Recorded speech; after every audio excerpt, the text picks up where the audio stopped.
What's up, everybody, and welcome back to a brand new episode of Who What Now Gaming, the podcast for consumers by consumers, where we ask the questions: who are you, what got you into gaming, and what type of gamer are you now? I am your humble host, Josh Stewart, and today we have, oh boy, how do we say this? An expert, maybe an absolute D&D, veteran. Welcome to the show, Richard Walton. How you doing, dude? Doing all right. What an intro, man. Yeah, I'm trying to hype you up too high so that, everybody's like, I love to disappoint.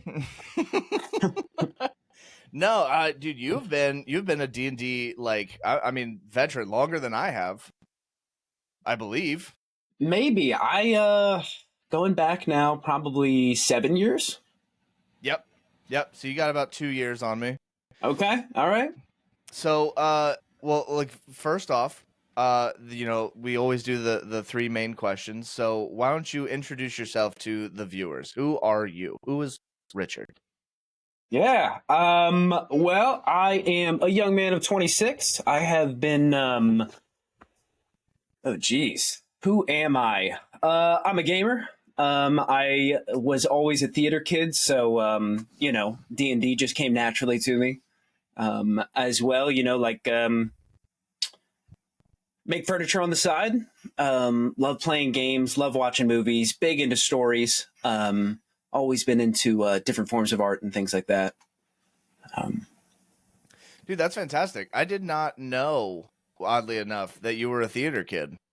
Oh yeah. I feel like I exude theater kid energy, How'd you get into theater? What got you into theater? Well, I went to a pretty small school, so it was not hard to be there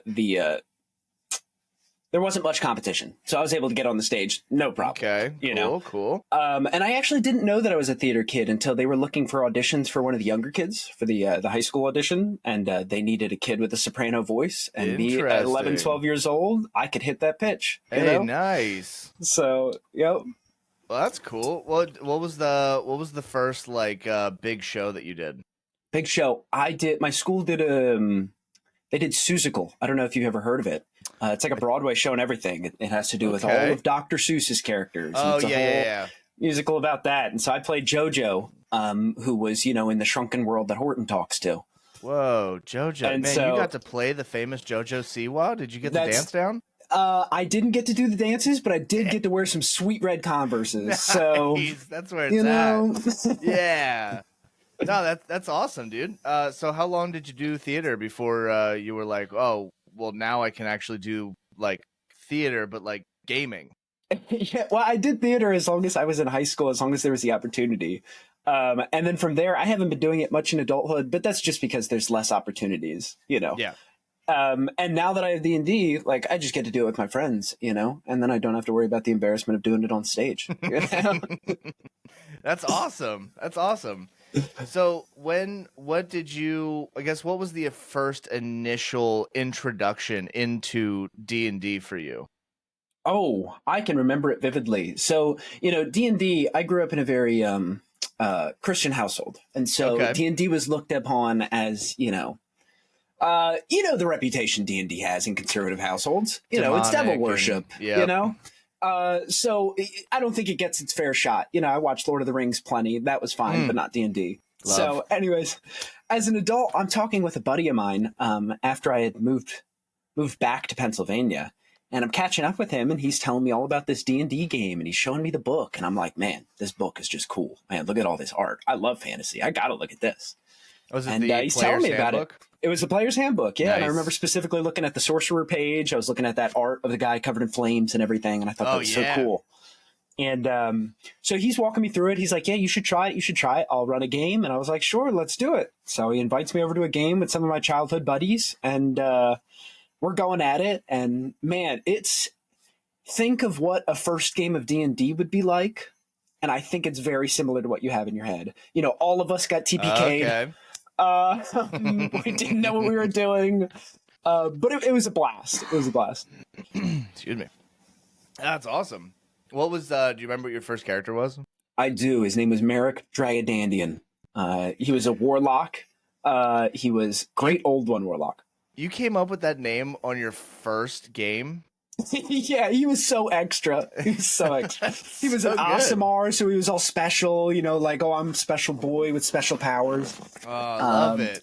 Yeah. That's fantastic.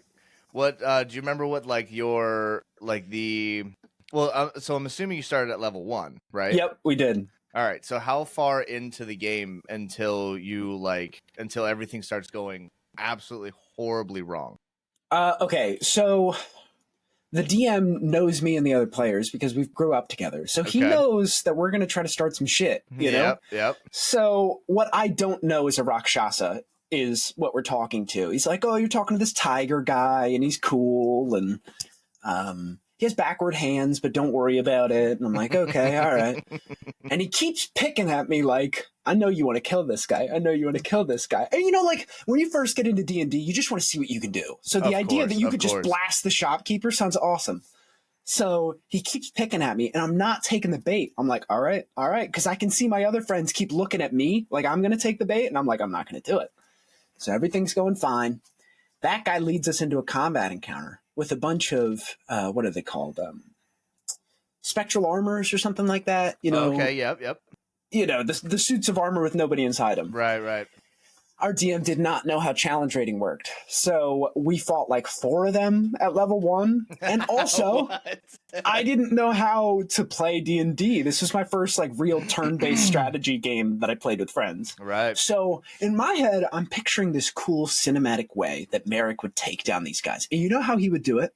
He would use his bonus action to Misty Step into the middle of them. And then he would use his action to blast them all away because that would be super cool in like a comic book or a movie or something like that. However, in D&D, when you get one turn and their turns all go after you, what you end up doing is putting yourself in the middle of a bunch of guys who have 5 feet range and they all turn around and say, what up, dude? I was going to say, that sounds super cool, but unfortunately that's not how that works. No, all of my friends were looking at me like, what are you doing? I was like, trust me, guys, it's going to be cool. You're like, and then I died. This, don't worry about it. Exactly. They just show up and then they just beat the shit out of you. You're like, how's that going, buddy? So I need to roll a new character while you guys are going or what? That's pretty good. Yeah, I my first game that I ever got to play, my character's name was Ornolf, and I kind of just went off the idea that like I wanted to play something that I could like grasp super like quick. So I made a barbarian, and then I started to realize that like with the mechanics of D&D as fun, honestly, as like barbarians are, they're very like limited when it comes to like doing anything. So like, yes, you can hit very hard and for a lot of damage, but I mean, that's pretty much your extent until you start hitting like subclasses and stuff and you can start doing like extra abilities. But then those abilities really just kind of either amplify your ability to hit things or your chances to hit something. So like, you don't really it's not as I guess like glorified as like a class, but still some of the most fun that I've ever had like getting into D&D. But I think it was like early episodes, maybe like 2 or something, maybe 3, but we had a guest on, Evan, a good friend of ours, and we of the show and stuff, and we sat down one night at a table and we were doing the opposite of almost like your backstory.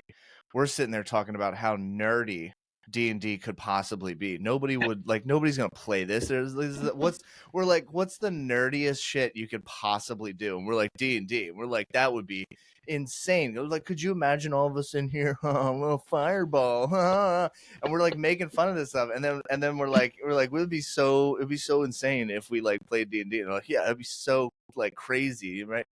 And then we're like, what if just as a joke we played D&D? And we're like, yeah, we could maybe. And then we're like, all right, listen, low key, I kind of want to play D&D now because this kind of feels really fun. And then we're like, it slowly progresses, and then like a week later, we're all sitting around the table and we're like, D&D. It's hilarious. Yeah, it was nuts. It was super fun. I mean, I've never turned back from it at all. But you're now a DM. You've now taken the helm. Tooketh the Tooketh, helm. I think in this context, Tooketh. Yeah, I think it's Tooketh, right? You have received the chair of immense power. How do you like DMing? How is it different in your eyes from being a player? I like DMing a lot more than being a player. What I like about DMing is, I feel like I think about the game outside of the game a lot more than maybe other players do. And so it gave me, something to do with that. Yeah. I was constantly, because what I would do before I became a DM is I would just think about my character, and then I would just overwhelm my DM with fucking 50 DMs a week. Like, here's what I've been thinking about my character and his progress and his backstory that I'm thinking about. And then I started my own D&D game. I really wanted to run a horror style game. So I started with Curse of Strahd. And luckily I had a good group of friends who were, the same group of friends who I'd been playing with already. And they had another day free during the week. So they wanted to try it as well. And yeah. Yeah, I'm trying to figure out where I was going with that. Well, how long did Curse of Strahd take you? Curse of Strahd? Okay, so some people do like Curse of Strahd in 12 sessions. Mine took me a year, and we play every week. 12 sessions? Dude, you should watch some of these people, man. When I was running my game, I was like, I'm curious how other people run Curse of Strahd. So I looked up, I don't know if you've ever seen the YouTube channel XP Level 3. I looked up their playthrough of Curse of Strahd, and it was 12 sessions. They covered every chapter in a session. What? Yeah, I don't know. That's a different way of running D&D than I do. Like, I sit there and waste time on the specific, like, okay, moment to moment, how are we moving forward? Yeah. Whereas he's running it as like, okay, so the general idea of this, once you've done with the combat, you now move on and you're moving on to the next thing. So he's skipping like half the game into narration, which is totally fine. It's just not how I run the game. Right. So my Curse of Strahd took maybe like 50, 60 sessions. That's I mean, I was gonna say that's a lot, but actually that kind of sounds pretty much on par with what I do. Yeah. So I had to write down a quick note because it did remind me of something that I wanted to pick your brain about. So we're gonna get into that part. All right. But when you run like Curse of Strahd, all right, it is notorious for being like a difficult module. So did you stick to like 100% of the source material? Did you use it as like an inspiration? Did you add your stuff? Did you take things away? Like, where do you fall in the line of modules? And I asked because I tend to stray from modules because I'm too afraid of getting like locked into a detail. But that being said, it's also kind of unfair for me to say because I've never tried like really sitting down and doing a module yet. And I think it's more intimidating. I purely enjoy the idea that excuse me, that the freedom of my mind allows me to quick fix things that are going on and make it seem seamless without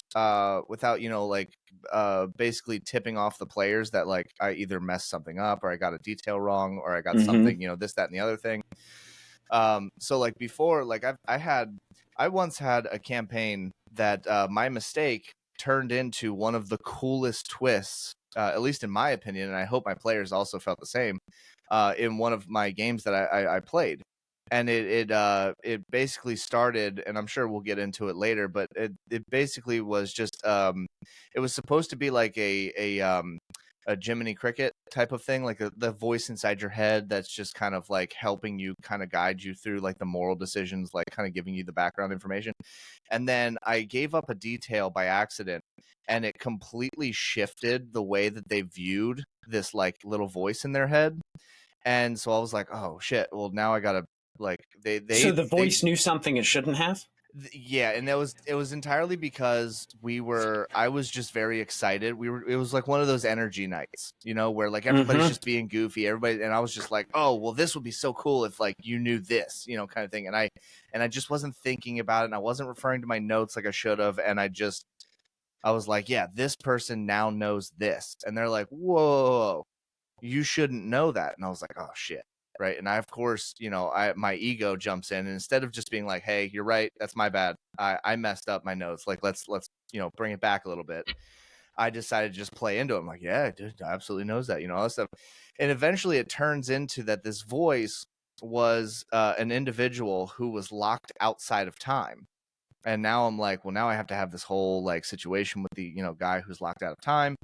And then I'm starting to do like extra like research and stuff, like, deities or enemies, or things that like would be locked out of time, which then brings up like space, and then you start getting into like Githyanki, and then you start getting into like so now I've got this whole huge background that I absolutely did not intend for. And it ended up turning into that when they eventually found this like individual locked outside of time, his name, that I then panicked and named him Jack Vance. Now I don't know. Okay, so Yeah, good one. Jack Vance is the original creator of Vecna, and Vecna is just an anagram of Vance, of Jack Vance. So then I was like, I'm going through this whole thing, and so eventually they're like, well, now we got to get this like voice outside of our head. We got to like break them free, and they break them free, and like the tag that had the name like Jack Vance on it starts to like shred and like in the fire and stuff, and as it's like laying down on the ground, the random letters start to assemble themselves, and it says Vecna. And now we have a new BBG for the game. Love and it. now I'm like, oh, and now I'm loving them. One that they're they like, are well, personally tied to. right. And then they're like, how did we get like this individual in our heads? Why was he locked outside of time? And now we've like shifted the entire campaign, because now we're getting to a point where it's like, oh, this was his decision the entire time. So I ended up doing this like recreation of Vecna's origin story. And Vecna's like recreation origin story technically happens after they exist, but takes place all before they exist. And it was like this big timey-wimey nonsense. And I ended up some Doctor Who nonsense there. I spent so much time making sure that all of my dots were connected, all because we had a weird energy night and I said the wrong thing. And it turned out to be some of the most fun that we have had in D&D. And I was so proud of this, like this moment, this story that we could like continue and go through and stuff. And I don't think any of that would have happened if I had to stick with a module. So no, that's awesome. It reminds me of something that my art teacher used to tell me when I was growing up, and that was that like, don't use an eraser. You just keep drawing. You make a mistake, you work with it, make it work for the painting. Make it work for the drawing. I think your art teacher was my dad. It was a woman, so I don't know. Things might have changed from then. I mean, hey, listen, it's 2024. All right, that's right. That's right. My dad's an artist, and I've had artists on the show, and I've talked about me not having like artistic abilities, and each time I have this conversation with somebody who like does art, I always get the same response, like, you are an artist. Don't ever say that you're not an artist. Don't ever this as that. And I'm like, no, that actually makes sense. Like, I get it. And my dad would always say, like, don't erase. Like, whatever you do, make it something else and stuff. And It's like, I didn't realize, probably, honestly, like, full honest talk, I don't think I realized that until doing this podcast.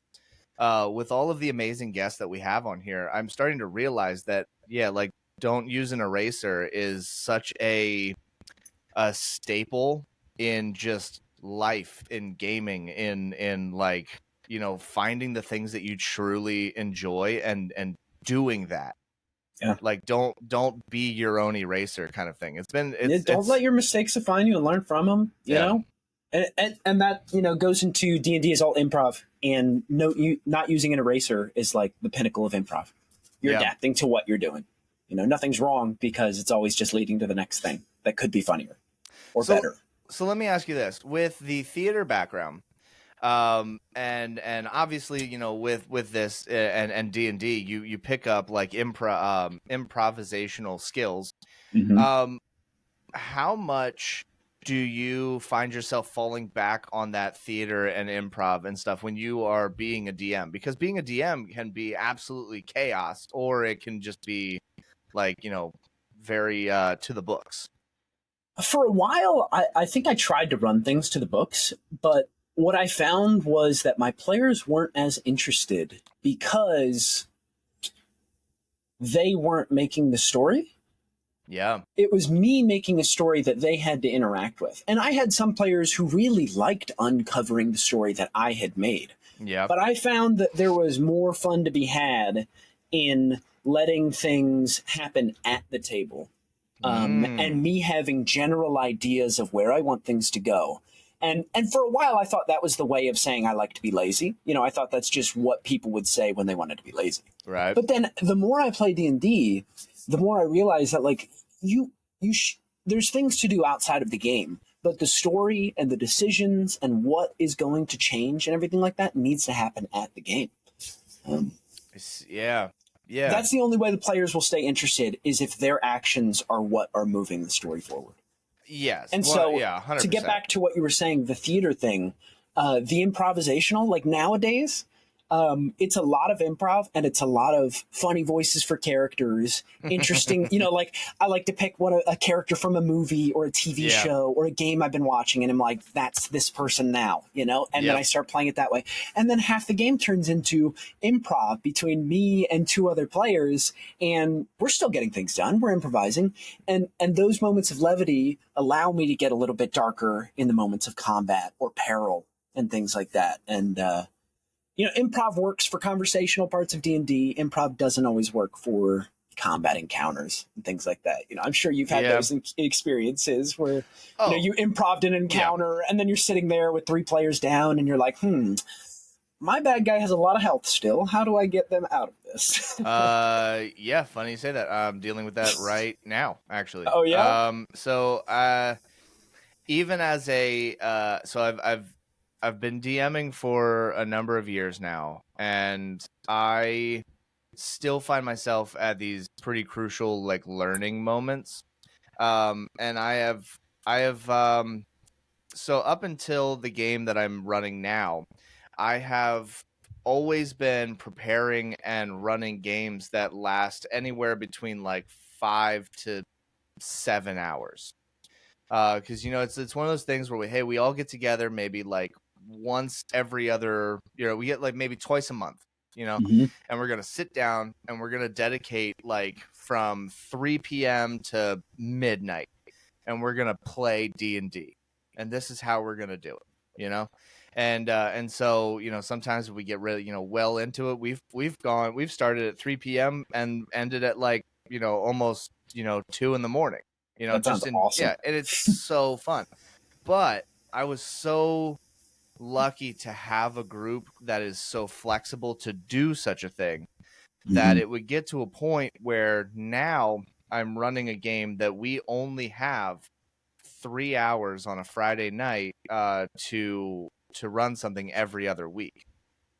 And so my style of DMing is now I'm kind of having to kind of pull things back. So like I do a lot of theater of the mind. I do a lot of the pen and paper kind of thing. That's how I learned the game, and that's how I enjoy the game.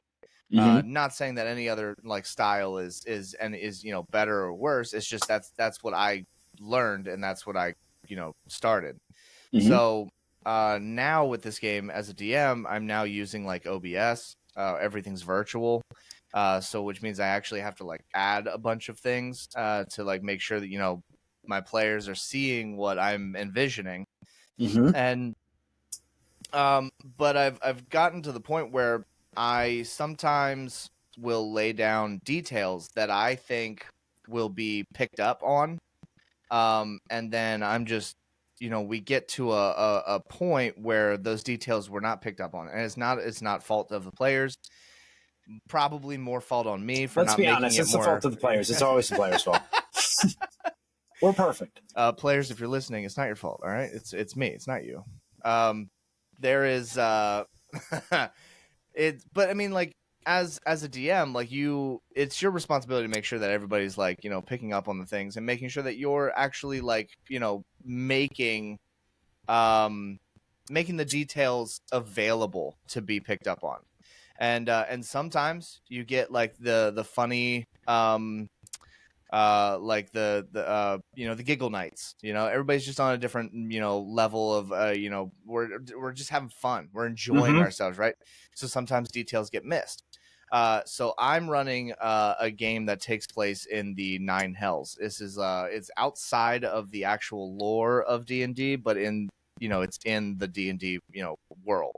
It's your version of this, right? Yeah. So in my version, or the vision that I have, is that this takes place after everyone would get to, like, this is after the adventure. This is after you were once a farmer with the world's most tragic backstory possible, and then you've gone through your adventure and you made it to the final boss. But what happens if that final boss like actually kicked your ass? Like, you didn't have the big epic moment and you all die, right?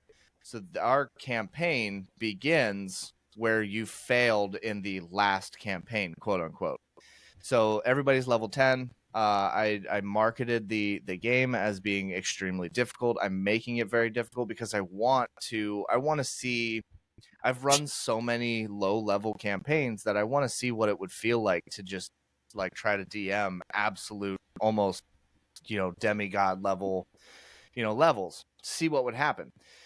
Best place to put that is in hell, because then I can control everything a lot easier. If we're running around and like my players are kicking ass and I need like some insane like enemy to go up against, like, yeah, of course they're in hell. I mean, what do you expect? We're not fighting bunny rabbits and wolves and shit in hell. Right. We're this is some messed up stuff. So but I also wanted to push my own limits. How dark can I make something that is still enjoyable, but not, like when you're trying to make like a dark campaign, but all of your characters are such low level, like you have to pull your punches sometimes, because you definitely don't want to murder everyone.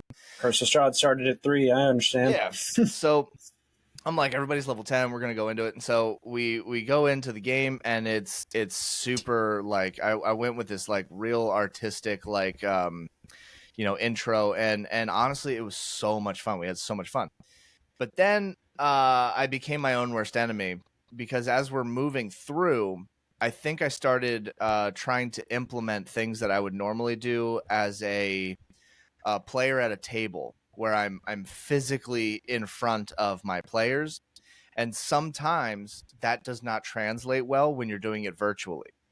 So I would play like a song, and I'm like, hey, listen to the lyrics. But then we're also trying to ask questions. We're trying to make sure we understand things. And a song is only like 3 minutes long. So you've got 3 minutes to listen to the song while also trying to play the game, And I definitely could have like gone about it differently or in a better way. But in the moment, it felt like that was the right way. So this whole story boils down to, we get to the boss of where they're at, and their goal is to basically investigate enough to be able to figure out a way to end their enemy. But they didn't pick up all of the things that I thought I was like laying down, and they end up fighting the absolute hardest version of this boss. And we are now the third session into just fighting this boss. Wow. And so now I'm like, yeah, because I'm like, he's going to try to kill you, but also you're trying to kill him, and at the same time there's shit going on around you, and now we're about to hit our third session just trying to fight this thing. And so now I'm like, do I pull back? And then concerns were being voiced where the curse of being a DM is that no one knows what you're thinking. No one knows in your brain, so they don't know what your next step is going to be. So they don't know if you're trying to just murder everyone, or if you want them to die because it's going to move the story, progressively. So, and you can't disclose that information because then it spoils the mystery of what you're doing. So I kind of ended up writing myself into a corner, and I decided the last session that we were supposed to play, I said, hey, you know what? We're going to skip it. We're going to put a pause on this one. I'm going to reevaluate everything that I have written, and I'm going to reassess the way that I have approached this encounter. And I spent the last 3 weeks setting this up and rewriting it so it flows better in a 3-hour session. I think the thing you really got to remember with something like that is that if you make your encounters with a specific ending rather than leaving it open, I think that's what I was getting at with leaving things to be happening at the table. Yeah. Is if there's only one or a specific way to progress, then the players have to read your mind in order to progress. Yeah. Or they just have to hope that it works out. I think in encounters like that, if you give them multiple, you leave it open-ended, it makes your job harder. Makes your job infinitely harder because now you have to prepare for the infinite possibilities of whatever could happen. Right. But I think we as DMs shoot ourselves in the foot when we start planning a few sessions ahead because our minds start to wander. We have all this time to sit there and think about the game. So we start thinking about, okay, so how do I get them to do this cool thing that I want them to do? I've been watching this movie. I want a scene just like that. How do I get them into a scene like that? And we end up, the players don't know you're trying to do that. The players are trying to make decisions, you know what I mean, that their character would do. Yeah. And you end up shooting yourself a little bit in the foot. And you just experienced that, I see, with they didn't know what to do. You didn't know how to tell them that they were doing the right thing or the wrong thing. Right. I had a very similar situation actually in my campaign that I'm running, where these the players are at the end of this dungeon, and they find the boss that they have been looking for, Lady Moira. She is a reborn lich. She has possessed the body of this woman. They find her. She has just gotten through with a fight. And so I am trying to tell the players that she is very badly hurt. So they might stand a chance. That's what I'm trying to imply. Right. This is not an impossible encounter. They are level 1 or 2, I believe. So the idea of fighting a lich, they're like, we know we die. 100%. So I'm trying to say she's breathing hard. There's blood coming off of her. She's leaning on her sword. She can't stand straight. I'm trying to think of these things. And there's a good few minutes there where all my players are like, we should get out of here. We should not do this. And I'm like, I don't want that to happen. She's breathing really extra hard, Yeah. Luckily, one of my players did actually exactly what you were talking about, where they were like, okay, I don't think he would purposely plan this entire encounter to try to kill us. So there got to be something that we can do. So they started, negotiating with her, trying to there's a hostage in the middle of the room. So they're like, okay, maybe we could try to get that hostage without provoking her. And that leads into her making ultimatums. Then, she's making them, if you move one step closer, then it's down. And so now they know their stakes. Now they know what they need to do. Yeah. They start fighting her, and then they start doing damage, and she's getting hurt. And then it's like they had to figure it out. It's this weird back and forth between DMs and players of can I step forward? Yeah, you can step forward. Can I step forward again? Oh, no, you die. You're just trying to prevent the surprise and, make sure that the clues are there. Well, and you said something that I think is actually really vital, and I think it gets lost in translation a lot. And I wish there was a better way to explain it to just D&D players altogether, that sometimes there's an assumption when in our game, there was a question that was asked: can we die in this game? Okay, the answer is yes, of course. Your characters are not invulnerable to damage. You are not invincible to, death. All right? You can absolutely die. Here's the key. I am not trying to kill you.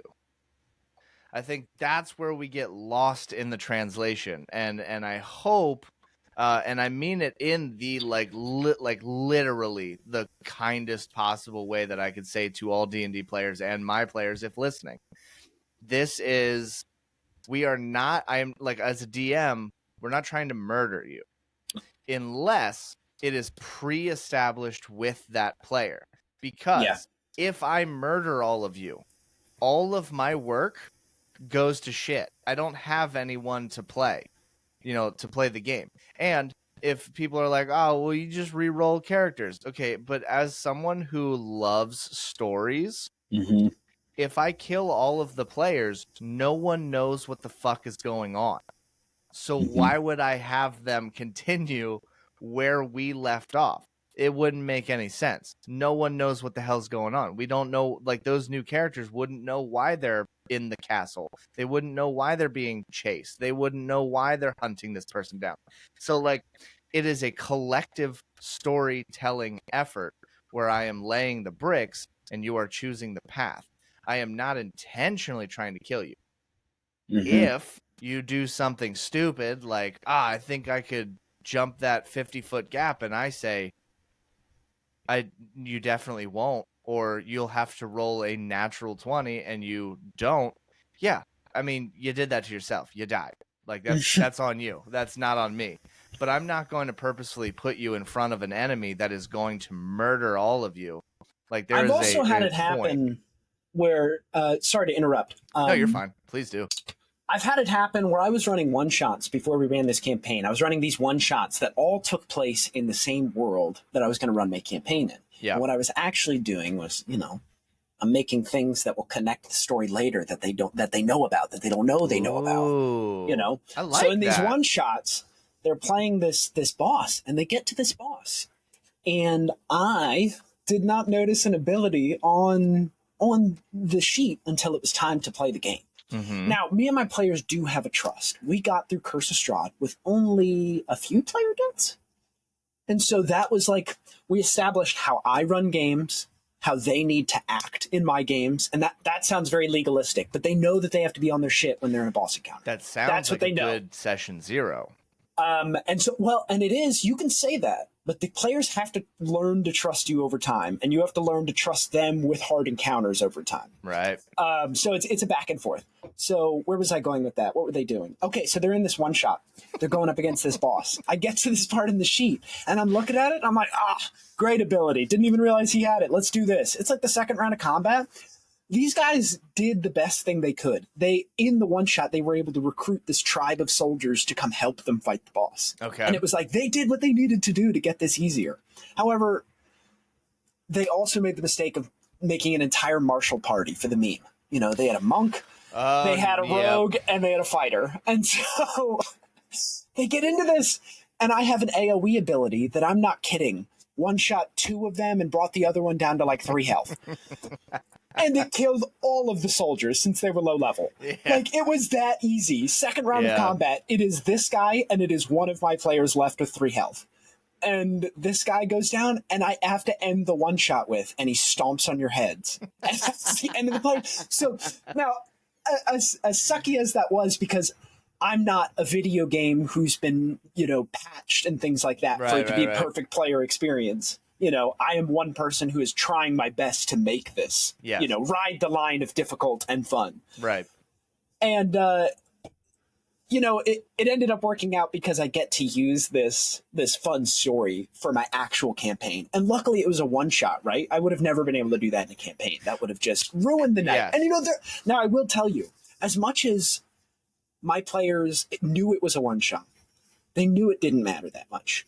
There was a terrible, sour mood in the air after that one shot. Everybody was like, all right, well, you have a good night. I'll catch you later. And it was like, oh, man, that doesn't feel good. I hated that. You're like, oh, man, nobody's returning my phone calls. And they're like, yeah whatever.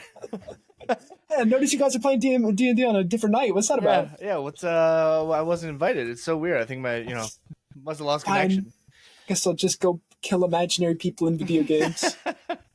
Well, but see, I think in that scenario, it's perfectly fine because you've already, like, you established, like, to yourself and in your game that you're creating backstories, you're creating details that you're going to later then connect.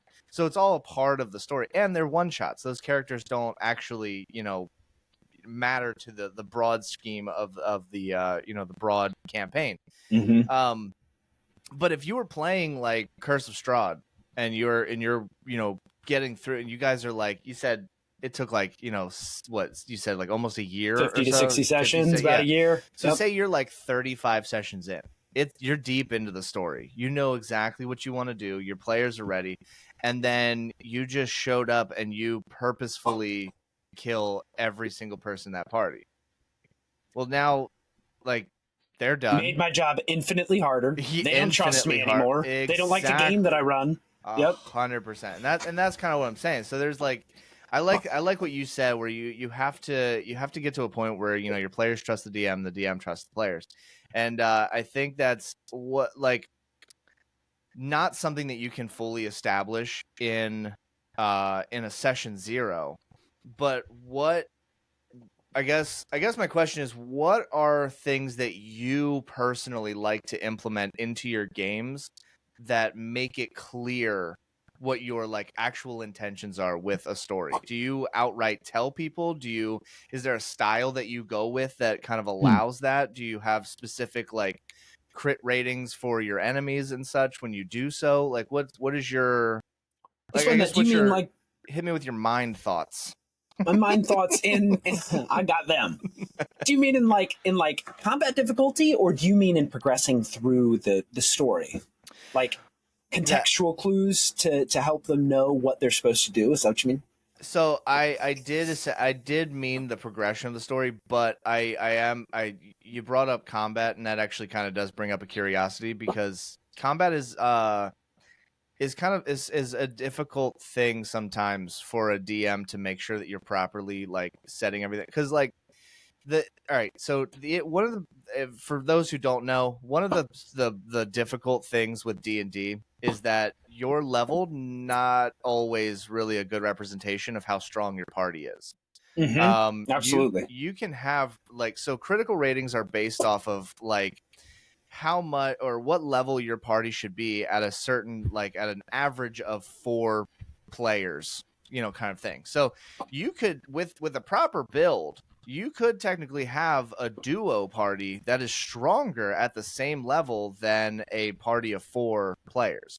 Yep. And so getting your critical ratings to be the proper, I guess, like setups is not always the easiest. Sometimes you can spend like hours and hours on like on an encounter and think, oh, this is going to be the perfect thing, and then a player goes and throws some kind of nonsensical shit out there that you didn't plan for.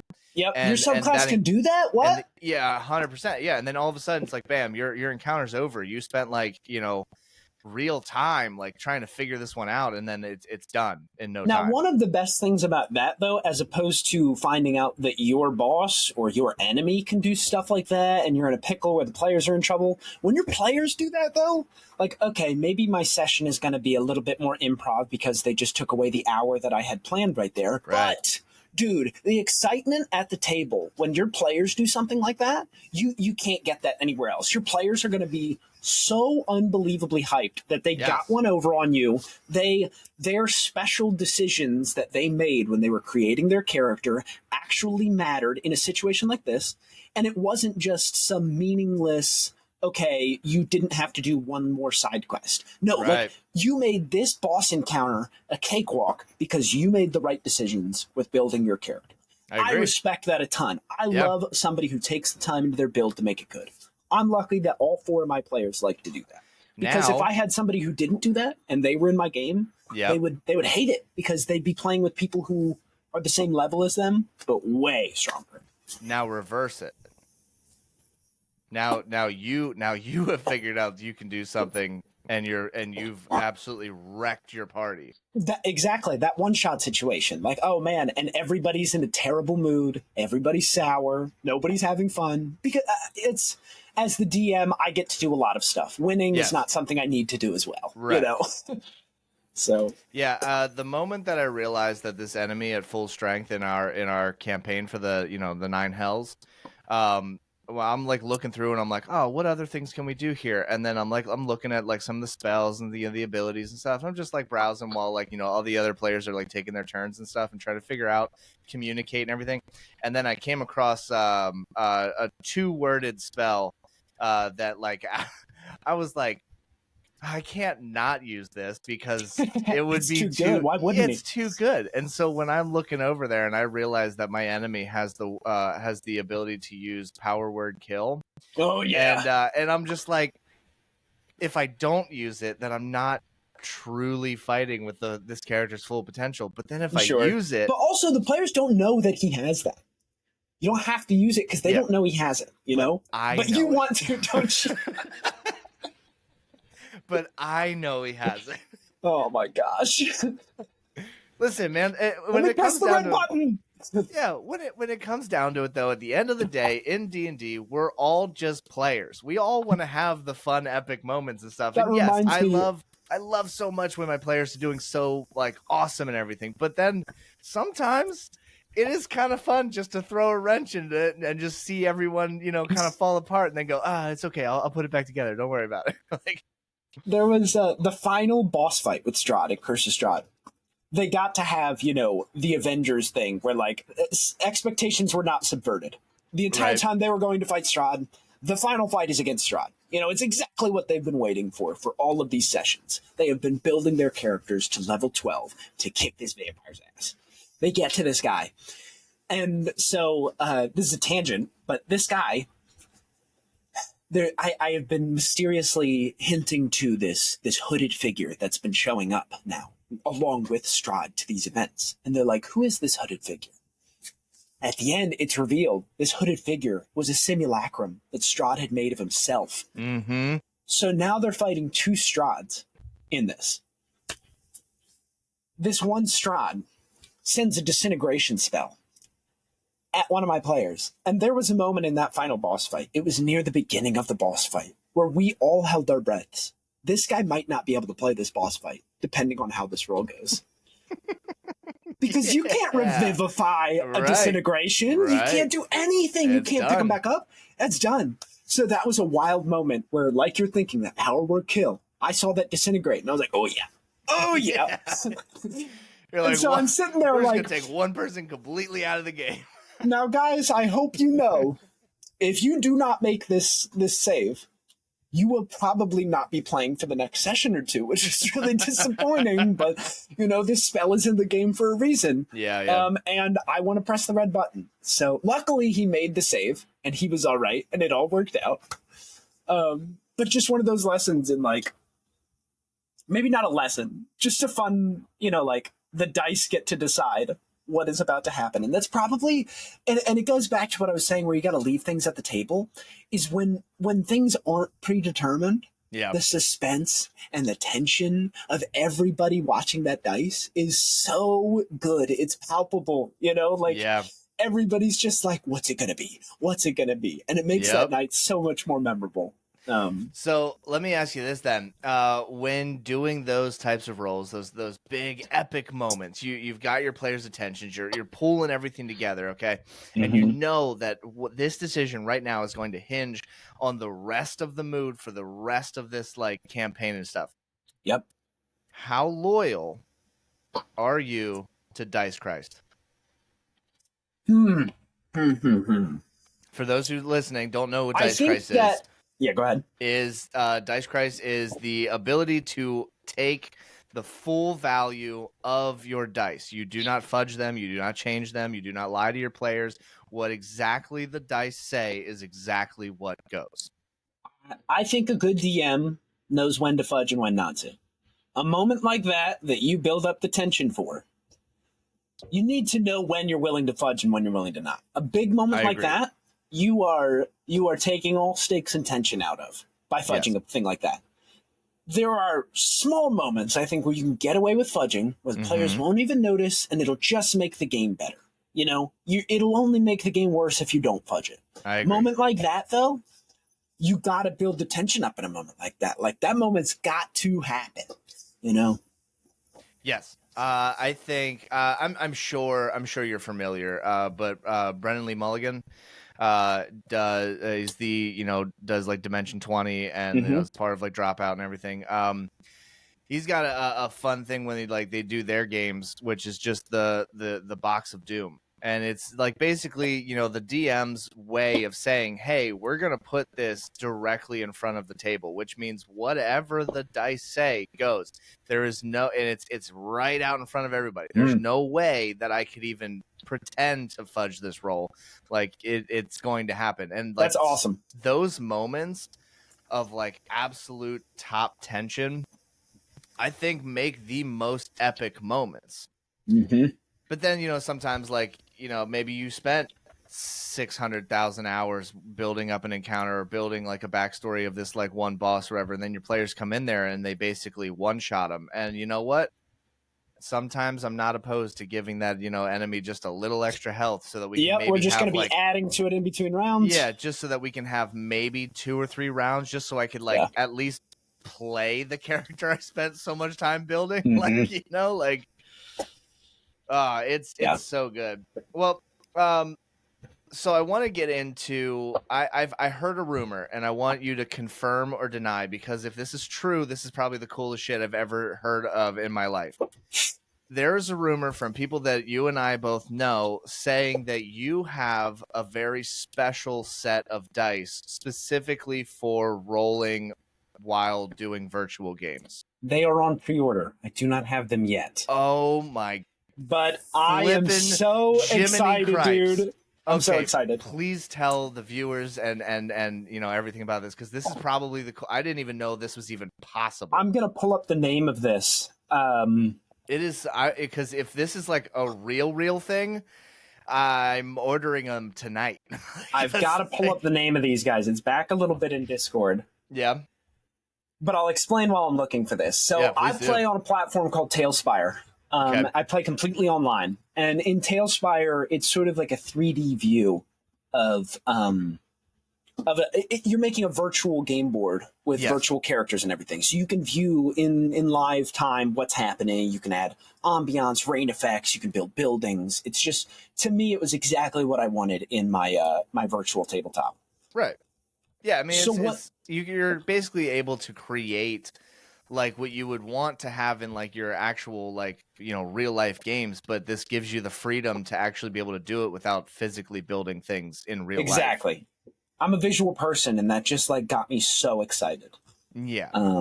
I'm visual in the way that like I love a scenery and ambiance and like a destination picture. But when it comes to like needing to see the inside of every tavern, like I'm good. Like a tavern's a tavern, you know what I mean? But exactly. Like, in fact, I just ran a session where I was like, guys, you're going into a tavern. It's going to be theater of the mind. Yeah, 100%. Yeah, there's times where like sometimes I enjoy like just looking at just like a table with like a full model thing set up, because like the theater of my mind will go nuts on that. Like I'll enjoy that part, Mm-hmm. Man, I cannot find these dice for the life of me, but I will explain what they do with these. I would love to find the name of them so that more people could pre-order them. So what they do is these things have some kind of digital device inside of them, and they light up. And when you roll them physically, they are connected to an account on your computer that will then digitally read whatever you rolled physically. So I love rolling physically, but playing digitally, it meant that it's not that they don't trust me, but your players just have to trust you. They don't have another choice. Right. They couldn't verify you if they wanted to. And I don't like that. I don't like that feeling. So with these dice, I'm going to sit there and be able to have the satisfaction of rolling in person, which, I mean, like, half the fun of playing D&D is just rolling them funny little dice, which 100%. Maybe isn't true, but it's still a fun time. It is for me. Okay, all right. Are you kidding me? I just bought... I'm a good company then. I just bought a bag just because I saw it to hold all of my dice. There's awesome. One of our guests of the show, Evan, constantly gives me shit about the amount of dice I have, because I'm a dice goblin. I'm 100% I've got a dice a friend that I have to introduce to you who has, I'm not kidding, thousands of dollars worth of dice. And I'm not saying little plastic different colored dice. I'm talking thousands of dollars of quality, themed. Yeah. Every single one is unique. Some of them are made of bone. Some of them are made of pure steel. Like they're wicked. That's yeah, 100%. I need to find this person because like Yes. I went and bought so I originally, like, my very very first game, our DM, we have a tradition in our circle of games, and it is I like to pass it on to my players who eventually become DMs and stuff. The deal is, when you pull somebody in to play D&D for the first time, right? You as a DM have the responsibility to, you're the one teaching them D&D, so you got to make it fun, entertaining, but you also have to make sure that they understand the core mechanics and the core rules and stuff. So as a DM, if I have somebody coming into the game who is brand new, the first thing I do is I buy you, or I present you with your own first set of dice. Love it. That is my gift to you to play the game. Because what that does is that gets them. They now have an attachment to the hobby, not just to your game. Mm-hmm. Yeah, and I'm now introducing you, and like, because I've collected so many of them, sometimes I'm like, hey, while I'm setting the game up, this is what you need. You need one of these, one of these, one of these, all the way through, and then I just hand them the bag, like my bag, and I go, make your set of dice. Make your dice that you think would be something that you enjoy and that you will love. And so then we have like a bunch of players with these like mix match dice and stuff, but it's unique to them. They chose the dice. So now when it comes to like, rolling and stuff, it's like that, that quote unquote, that Harry Potter moment. I'm like, you didn't just buy a set of dice and you roll them and you're like, oh, well, this one must just be, defected or something. And I'm like, no, here's a giant bag of dice. Let those dice, speak to you, like, choose your dice, make your set of dice, kind of thing. So I went and bought this bag. I think it's labeled from Critical Role, but I found it at one of our local bookstores. And because I continue every year, every time I see dice, I got to buy dice. And so if we go to like a convention or like the Renaissance Fair or, whatever, if there's a set of dice, I'm buying it. And so I just keep adding to this collection. So it got to the point where I had 3 bags filled with dice. And I was like, well, now every time I go places, I want to have all my dice because I'm a dice goblin. So like I want to get a bigger bag. So I ended up getting this big bag that's got all these different slots on it. Now it's just basically just like, I could probably put it on the end of a stick and make it like, my homeless dice bag. Hobo Josh. Yeah, it's so good. I love it. I love it so much.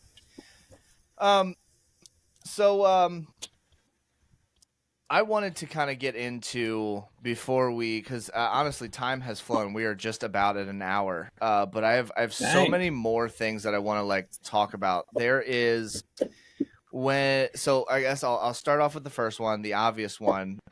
Inspirations. I know we talked about like, movies, TV shows, and all this stuff, whatever. But if you're like in the moment and there is something that's going on around you, or something going on in the game or with your characters specifically, and your players ask you a question maybe that you did not prepare for, right? And the most common one is, sorry, my camera constantly does this thing where we argue back and forth and it goes unfocused, but the listener doesn't know that. So so the most common question is, hey, I want to talk to that one person in the corner of the room. What's their name? So when you get into those situations, what's your go-to method? Luckily, I'm at a computer and I can say, yeah, and I can pretend like I'm not hearing them for a second. I can Google a name real quick. Their name is this, and you can hit it with that. And now, like, for me, the names, I sort of did like real world country influences on the nations in my world. Okay. So I know like my dragonborn world, the island of Ekra, it's this volcanic world of ash that the dragonborns rule. And, in my world, the tieflings are called doomed. They live on the ground of this in this smoggy, rocky, volcanic wasteland, whereas the dragonborn live on these tall, mountainous spires on volcanoes. They're sort of the upper class. And I themed them off of, like Indian culture, with the caste system and with their dialect too. So every time I'm looking for a name, I can look up, you can literally Google fantasy Indian name generator.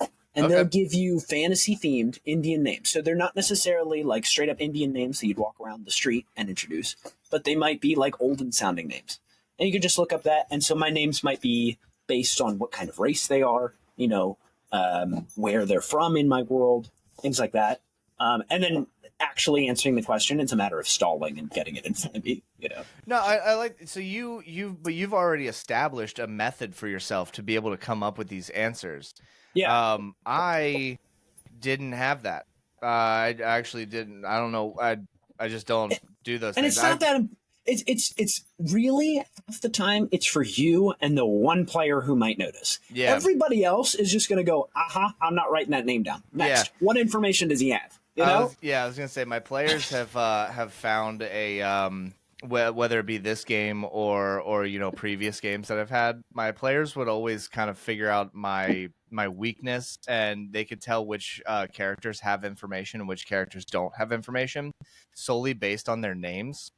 So like if you're going up, you're looking for a character and they're like, we got to find this person. They're like, oh, this person is Gorthalax, the, Impaler. And you're like, the that Undying. person's got it. Yeah. And they're like, and then who's your buddy? And he's like, oh, that's Steve. And you're like, all right, well, Steve doesn't know shit. We share the same brain, dude. Yeah. They're like, well, Steve don't know shit, so we don't need to worry about Steve. But Gorthalax definitely knows some shit. This guy's name is Willem. Oh, fuck Willem. You're like, yeah, get that guy out of here. So I was actually just recently introduced. I don't, like I said in the beginning, I don't use technology a whole lot. So doing this whole virtual thing is still very new to me. So I was introduced recently to, whether some people find it cheating, some people don't, whatever. All right. It's a very helpful tool when used correctly. ChatGPT or ChatGPT. I don't know however the hell it's supposed to be. You're talking about my code DM. Yeah. Well, listen. Last night I sat there and I was like, I'm waiting. I'm just like laying in bed. I'm just like fucking around on my phone and stuff, right? And I'm like, all right, I keep hearing about it. People keep suggesting it to me. Let's check it out, right? So I download the app. I'm like, let's go figure something out. And I just go in there and I say, hey, I need, I need a tavern set for D&D, 5th edition in this type of setting. And I need, all the patron names, the little backstory about them. I need a menu. I love it. That's great. A menu for, whatever. And I'm just writing all this stuff down and I'm waiting for the computer to explode because it can't process whatever. And, technology. Yep.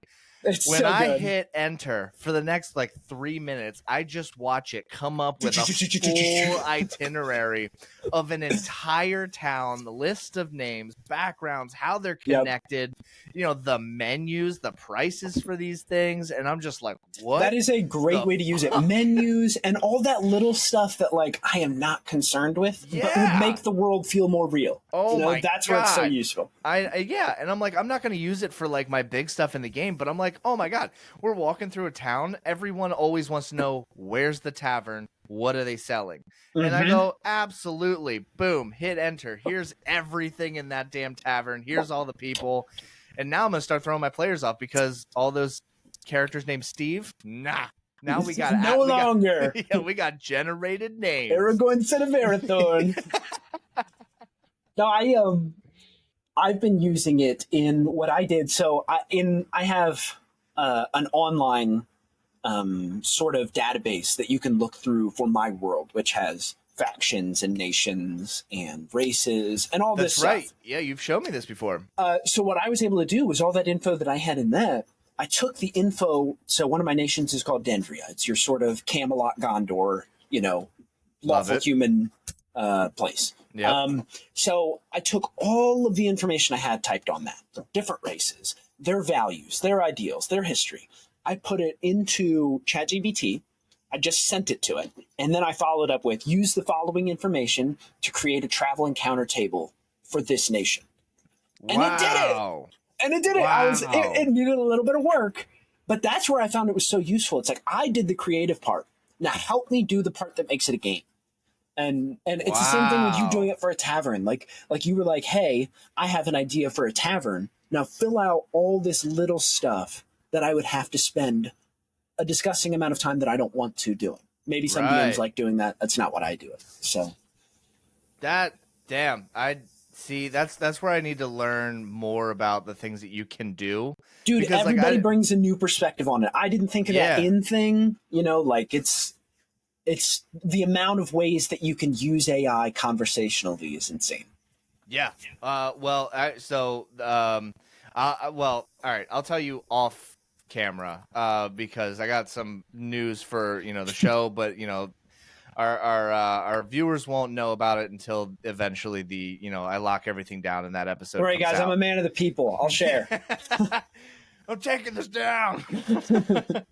um, but yeah, I think like being able to use these resources can only benefit your individual games to an extent where they can only make everything so much better and more engaging, but it makes everything feel so real. Like All the little details. yeah, Yep.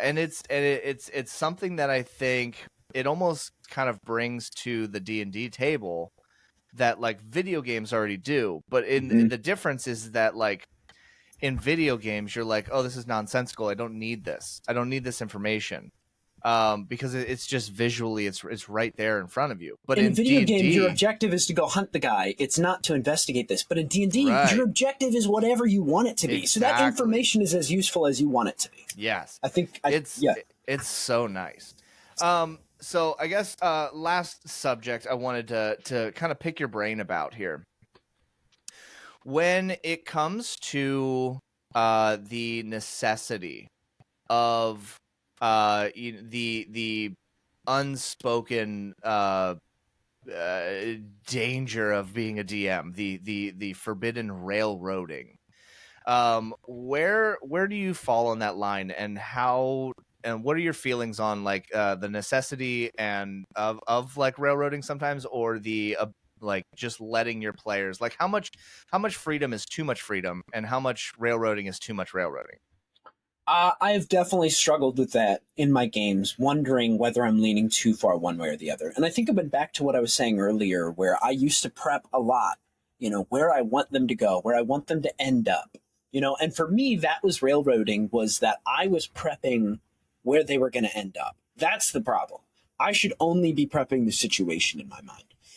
And I think it's because the best D&D to me is the one that has the least amount of strings attached. So, like, I'm learning that the more modules I read and the more ways I think about running the game, the best game, the one that the players feel the most empowered to, the ones that will make them want to make decisions and act and be forward, is the one where they have an idea of what they need to do, but you are giving them a sandbox. Yeah. There's a line, but I think it always leans towards less strings attached makes a better game. The less strings attached that you can still run a game without it going off the rails is the best. And I know that's vague, but it's specific to each individual person. Yeah. If your players are okay with the amount that you are prepping and having things ready for them, then maybe you're good with running a choose your own adventure railroading game. Sure. Where the players only have to make specific decisions sometimes because they don't. Some people want to move through it linearly. They want to know what their objective is and they want to move towards it. Some Right. people are playing D&D to figure out what they can do, Yeah. to discover it at the table. And I'm finding as time goes on, it's that latter one that I like doing. Yeah. I love figuring out that night what is leading your character to do. And this tangent's going to go on forever, but these players, when there isn't a set place to be and that they have to end up, Sure. it means that they get to look at what their characters would want to do, Right. and make that decision based off of that. And it allows for conflict within the party to be settled like they are their characters. I'm a big fan of role play, so I love it when my players act as if they are their character and make decisions based off of that. I think I'm repeating myself, but the less strings attached, the more power you're giving them to do that. No, I really love that idea, that the way you said that, because I sometimes I definitely think it's a struggle for DMs all over. Because sometimes you're like, hey, we've spent a lot of time doing this one thing, and we do need to like get the story progressing, some way or shape or form. And then there's sometimes where you're like, hey, there really is like a clear path as to like, hey, we're gonna go from point A to point B. But I want the players to have the freedom to do so. And I've played in games before where it's like you can go wherever you want. And I go, fantastic. I want to go this direction. They go, that's a dead end. And you go, oh, all right, my bad. And then I'm like, hey, I'll go this direction. Be like, well, this is an empty building. You're like, okay, well, I'm going to go over to this That's area. a railroad like, with hey, extra steps. Right. And I'm just like, as much as I love the freedom, we could get to something really, really cool if you would just tell me that there's nothing around, that I need to worry about. You know what I mean? Like, I almost think that it's a matter of like, you could spend forever thinking of all the ways that your players could go. Yeah. But what you really need to do is give them the freedom to go wherever they want and be able to lead them in the same direction. Okay, you want to go check out the tavern, Bingo. Or do you want to go check out the mortician? Either one you check out, you might get different information, but they're both going to lead to the same place, and they don't know that. They only know that they chose that option and that got them the right answer. Yes, I think I said it before on the podcast. Sometimes there are times where if my players definitely, like if we get to a crossroads, you can go left, you can go right. Not physically, but metaphorically through a story, right? You can go left, you go right. And the players say, well, I want to go right. Well, I know that the answer to this is down the opposite path. So I say, hey, we're going to go, you need to go down the left path. They're like, we want to go down the right path. Let's do this. I'm like, you know what? Fine. When it really comes, boils down to it, it doesn't matter what path you choose. What I want to happen will be at the end of either one of those. But the players don't know that. So, exactly. Whatever. So when they decide to eventually circle back and they want to see what was down the other path, well, now I've had time to figure out whatever is going to be down that other path. And it's those moments where I'm like, yes, you do have the freedom to do what you need, but like the big plot points, they're kind of set in stone. Like I got it. We have to hit those points. They're going to happen regardless. Doesn't matter which path you take. It's just how you get there is entirely up to you. And that's what I enjoy. I love that part there. Now, with that in mind, how do you feel? We're going to switch in subjects just slightly. How do you feel about the brand new adaptation, I guess, because it's not really an addition that D&D is now going into? I'm sure D&D players throughout the generations have dealt with this like multiple times, going from D&D from like 3.5 to 4.5, now at 5.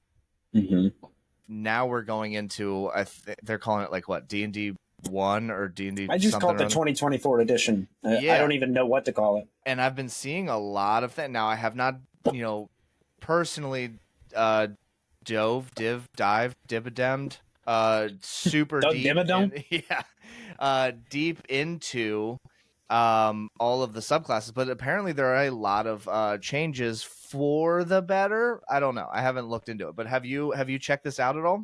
So last year when they were doing the play tests, I was keeping my eye pretty heavily. I was watching a lot of YouTube content like on every single new class change and things like that. And it interested me a lot. They were like the Druid is wild, how they want to change Wild Shade, which I'm actually really happy about. They need to do something with that. It's a mess. But that's a tangent. I think as time went on, though, the patches, they started undoing and redoing and changing patches over and over and over again. So I had no idea what I was following. I was like, okay, I can't keep up with this. Right. They're changing everything rapidly all the time and none of it is sticking. So now that they're actually releasing what these characters are doing, I have not gone and checked back. I've seen a few things. There are things that interest me, but at the same time worry me, like weapon masteries. That's really cool. But, you've got weapon masteries that are absolutely busted. Like you can, 6 times a day, you can try to make somebody prone, or like a certain times on your action, you can make somebody prone on a save. And I'm like, dude, your fighter is going to have 3 attacks, an action surge to do 6, and you're telling me that they're going to hit my boss 6 times, and every single time they're going to make my boss make a saving throw to make him prone so that the entire team has advantage. get the fuck out of here, dude. See, and okay, so that's you've kind of hit what I was kind of going for. Do you making think my job harder? Do you think that we are changing it so that these characters that we're building are going to be more versatile to more different scenarios and stuff, right? It's going to be super super cool for the player. But I think we keep forgetting is that D&D communities are fucking wild. They will build things that almost feel game breaking, but mechanically still work. And so the more you change, you're going to find people who are going to, exactly like you said, you're going to find somebody who's going to build a fighter who can eventually get like 6 turns. They're going to find a way to get some kind of extra, bonus something with something else or whatever. You're going to end up eventually with someone who's rocking like 7 or 8, turns in one round, knocking out like half an entire like army and stuff. You're gonna modifying too much. You will then create gods at level 5. Yep. And gods that just annoy your DM. Like give it. Okay, Silvery Barbs is the biggest curse that 5e created. I don't know if you know the spell that I'm talking about. Yeah, so we have that in my game. If you know D&D and you've been playing recently, you might know what Silvery Barbs is. Yeah. And if you were to read what this spell does, I've done a cold test where I come up to a friend and I say, hey, so I've got this spell for you. I'm going to read to you what it does. I want you to tell me what level you think it is. 3 different times I've been told that's a 3rd level spell. Yeah. And then I tell them what it is, and they're like, that's a 1st level spell? What?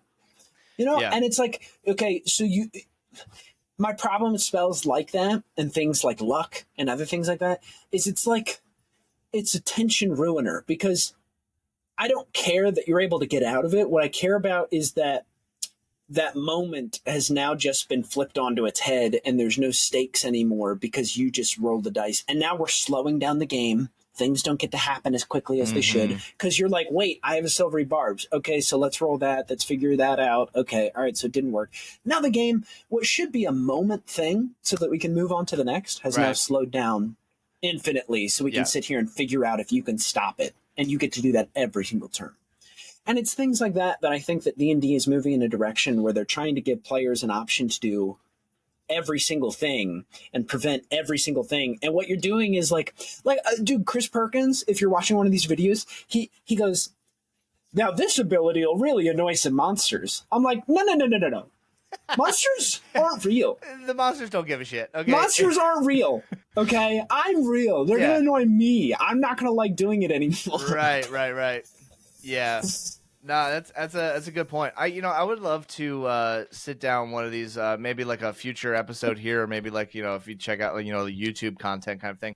I would love to sit down, you, me, and our friend of the show and tech guru of basically all of, making all of this possible, Noah. I would love to sit down with all of us and really go through our thoughts with the changes to the new edition, because I think that as being that all 3 of us have been players, but more importantly, all 3 of us are DMs. And I think that there is going to be some major discrepancies when you boil down what makes something super super awesome for a player is not necessarily going to be super super awesome for a DM, which or also the game as a whole. Yeah, and which is going to majorly change things that you do in games. Because for instance, if you have someone who can do a massive amount of damage, you have a player who's a barbarian, they're completely decked out with full damage build kind of thing, right? And they're smashing you. The last thing you're going to do is find one enemy to attack your entire party. The best thing to do with full those types of situations, at least I have found, is find the lower crit ratings but send a shitload of them.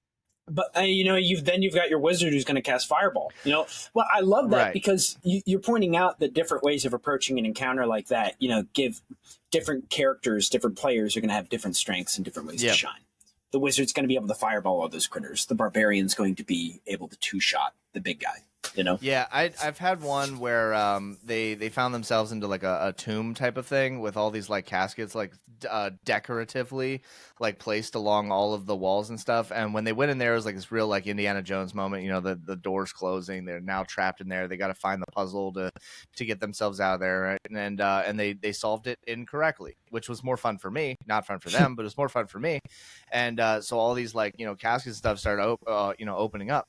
And I start sending all these like acolytes out there. Well, now it's a party of 4, with one individual that does magic, and the other one are more like melee based. And and they're now in the center of the room, and I have like I think it was like 12 acolytes now around. Now, one acolyte on their own is not a big deal. I think max maybe they do like 6, like 1d6 plus whatever, which is like nothing. But when you send about 12 of them all at one shot and they all kind of share a turn, you're collectively hitting like 40 to 50 damage per turn. Yep. And they start really, truly struggling. And then the one magic user can't hit all of them at one time without hitting the center of the party and stuff. And so like being able to do these things is really, really fun. Now, if they were a higher level and they had a fighter who could just basically tat their way all the way through like everybody, it probably would have been a different encounter. But to like, I think they're changing the classes and subclasses and stuff is going to really test the way that DMs have known how to set encounters for certain classes through all of this. Yeah, it'll be a learning experience for sure. A lot of growth. So to wrap things up, one last final question. You have the chance to build a character right now for let's say a brand new the brand new Vecna campaign or whatever, right? And we're gonna go from level 1 to 12 right now in like 30 seconds. What is your choice? What's your race, your class, and your go-to build? I am always a slut for a paladin. I can play paladins in my sleep. You say you're a slut for paladins? I'm a slut for paladins, dude. Yeah, oath of sluttiness. Yeah. I'll do that all Love day. That I just, I think paladins are easy to role play. Paladins are super also easy combat wise. You just have to tank for the party, and you have to hit that guy so hard that he doesn't get up. Smite the shit out of everybody. And also, you always have moral justification for everything. My God says, like for honor's sake. It's so great. You never have to worry about motivation. As far as race, I'm going Aasimar because Aasimars are so supremely broken. Yeah. There is, I think, one of the Aasimar options is that you can do +5 radiant every time on your turn. I believe it. Which is a disgusting amount of damage to be doing flat for a character or for just a race benefit. Well, especially adding that onto like smites and shit. Like, of course. Yeah. So, me, I'm going to build my Great Weapon Master Paladin and just be doing a disgusting amount of damage every single turn. Yeah. And I'll be happy until level 12. Well, this has been an absolute treat. This is so fun. I hope that I can get you back for like a part 2 or do like a collaboration with some other D&D stuff. I love talking D&D and as much as we are a gaming podcast, like D&D so heavily falls under the gaming umbrella. Hey dude, and I'm down to talk some video games too. I had a great time though. I'm looking honestly sometime in the near future now that it's been out for a while and I got the privilege to go to Too Many Games convention right outside of Philly. I want to talk Baldur's Gate 3. I so bad. I'm down. Baldur's Gate 3 is one of my absolute favorite games of all time. And you want to hear something sad? You haven't finished it yet? I haven't finished it. Yeah. God. You want to hear something even more sad? I got stuck in that Get Yankee nonsense. I was like, get me out of here.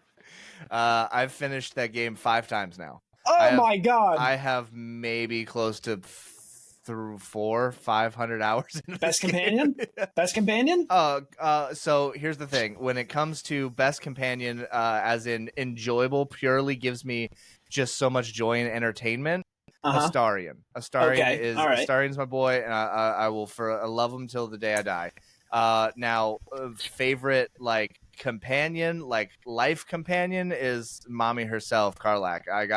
That's where I'm at. That's what I'm saying. Yeah. Tall, strong mommy, any day, any day. And she got devil horns. Okay. Yeah. Okay. But Noah would 100% disagree with both of us and go Shadowheart. But I got See, the okay. Now for me, my answer is Gale all day. what the boot eating freak. Yep. Yeah, I love him. My favorite. However, Astarion, you want him on every single encounter because the dude can move 600 feet in a turn. Oh my! It's the best thing of all time. And then I do the Gloomstalker build. I mean, come on. Or I do the Dex build where I basically just give him 2 hand crossbows and just kind of make him. I didn't know you could do that. Oh my god, he's just an absolute damage just James wizard. Yeah, dude, he just shows up and they use some bonus actions to get 2 shots, and then the Dex builds with it. We'll get into it. I've spent way too much time playing this game, and it's still pick it back up. Purely enjoyable to me. But I did get to meet Neil Newbon, who is the voice of Astarion, and dope. Yeah, I got the autograph, and it's been like my big thing that I won't shut the fuck up about for like the last 2 weeks. So anyway, thank you so much, dude, for being on the show. We absolutely have to do this again. Yeah, thanks for having me. I do this thing. I leave it open at the very end of the show. Is there anything that you would like to plug or shout out? It could be anywhere that you are on social media, anything that you're working on right now. It could be a favorite food, a drink you had last night, or something you're looking forward to in the future. Watch House of the Dragon, y'all. Watch it. It's so good. You're like the 5th person who's told me to watch this damn show. Yeah, dude. You don't even need to watch Game of Thrones. Just watch House of the Dragon. All right. Fine. Do it. It's a sign. You've had 5 signs now. Pay attention. I'm telling you, the Lord is speaking. I got people in my stream who will be like, it's House of Dragons night. I'll be back later. And I'm like, man, everybody's watching this damn show, man. You gotta. All right. Well, is there anything else you want to plug? Find you on social medias? Nope. I am off of social medias and happier for it. Oh, you're off the grid playing D&D in the woods. Oh yeah, that's me. Well, if you're a D&D player or a TTRPG player and you've got a bit of a spicy side, please go check out on TikTok Danny Reads Dirty Books, and I will tell you right now, please be prepared. It's stuff. Bring a towel. All right. Anyway, moving on.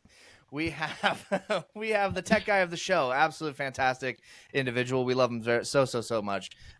Please go check out Nerdy Noah Reads on YouTube. Fantastic videos. Fantastic. Honestly, just the concept of a show is amazing. I love it. I hate reading, and that's why I love it so much. He takes fantastic articles that are going on in like the gaming and TTRPG world, breaks them down, reads everything, and then talks about it at the end. It really is a good way to get like basically the idea of what is going on in the article without having to take the time and try to figure it out yourself. He does an amazing job breaking it down and talking about it at the end. It really is like so good. You can also find Nerdy Noah Reads on TikTok, so please go check that out. If you like what we're doing with the show, you can find us on YouTube at Who What Now Pod. If you're watching this, you found it. Way to go. If you want to find us on TikTok, we are at Who What Now Pod, the official TikTok of the show. We have all of our short clips and gaming moments from stream. Speaking of stream, we are on Twitch, finally. Kind of. It's been like 3 weeks, but we're doing great. It's a lot of fun. We are currently working our way through Baldur's Gate 3, where if you join the chat while we are live, you get the opportunity to choose all of my decisions. The Awesome. premise is that I make I build all the characters so that it counters all of chat absolutely trying to destroy my game.